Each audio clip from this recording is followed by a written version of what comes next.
Austin, what's the biggest mistake you see Triangle startup founders making?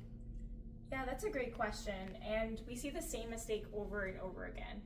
The first is trying to raise those venture capitalists that are located here in the Triangle. There is not that much capital to go around here in the Triangle just yet. So it's really important that you're raising capital from coastal VCs, which basically means New York, Boston, Atlanta, and San Francisco.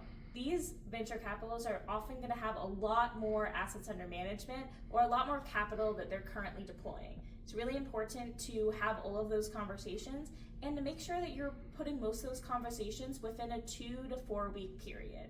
If you're raising for 6 months, you're not raising, you're just avoiding the actual part of your business, like growing customers and growing revenue. So with the raising, you really have to look at the playbook and raise from those coastal VCs.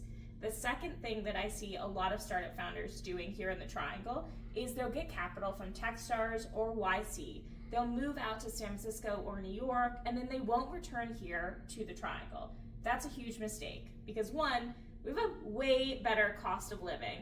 If you are on a startup founder salary, which typically means you're making less than 100K, sorry to disappoint, you definitely want to be here where there is a lower cost of living and you're going to be able to build out your team a lot more efficiently. Second is your community is here. You probably have friends, family. You might have gone to university here and have really strong connections to that talent. That is super important. When you move away from where you have connections to talent, it becomes much harder to be successful because one of the hardest things it is to do as a startup founder is raise and hire. So if you stay here in Raleigh-Durham, you can do both, but you have to be strategic about it.